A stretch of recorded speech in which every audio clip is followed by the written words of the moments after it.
Trump makes huge move against China. Donald Trump has had a tough time on China mentality, and he has begun to put his plan for the nation into action. The White House has announced a new round of major sanctions against 16 Russian and Chinese entities accused of supporting the North Korean dictatorial regime, reports Politico. The sanctions target 3 Chinese companies accused of purchasing billions of dollars worth of coal from North Korea, as well as Russian agencies accused of providing oil to the communist state. Treasury Secretary Steve Mnuchin said, "Treasury will continue to increase pressure on North Korea by targeting those who support the advancement of nuclear and ballistic missile programs and isolating them from the American financial system." The sanctions against North Korea had been approved by the United Nations. Both the purchase of North Korean coal and the sale of oil to the dictatorship are in violation of those sanctions.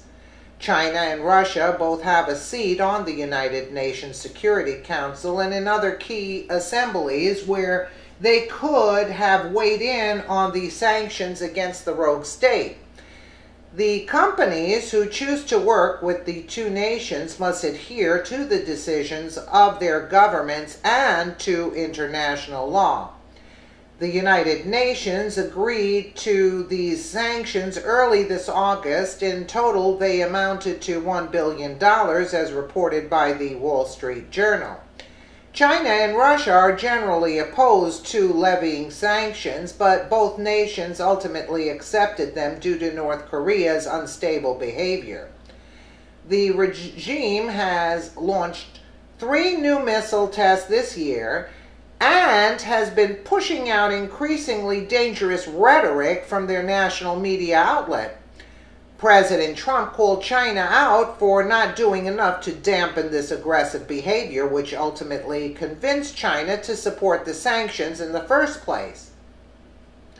U.S. Ambassador to the UN Nikki Haley spoke in support of the sanction decision. Today, the full Security Council has together to put the North Korean dictator on notice, and this time the Council has matched its words and actions. If only the two nations' private companies had thought so highly of the sanctions. Purchasing coal from North Korea is giving the nation an income which they can use to further their nuclear program. Selling oil to the nation is providing them energy support. These exchanges could help the regime hold out from following the international request that they stop building nuclear weapons, launching missiles, and stop threatening their neighbors as well as the United States. President Trump announced a new round of major sanctions against 16 Russian and Chinese entities accused of supporting the North Korean dictatorial regime. Do you support these sanctions against Russian and Chinese entities accused of supporting the North Korea? The Trump administration has indicated it will push for more pressure on the North Korean regime. Secretary Mnuchin added, "We are taking action consistent with UN sanctions to show that there are consequences for defying sanctions and providing support to North Korea and to deter this activity in the future." It is expected that the Senate Banking Committee will discuss new sanctions against North Korea when they gather this fall. The necessity of leveraging these new sanctions is in part due to violations of the existing sanctions.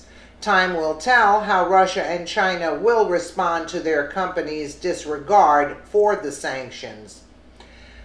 Well, let's see what happens. But, Kim Jong-un should stop making threats there, That's basically the bottom line, and stop with this nuclear garbage.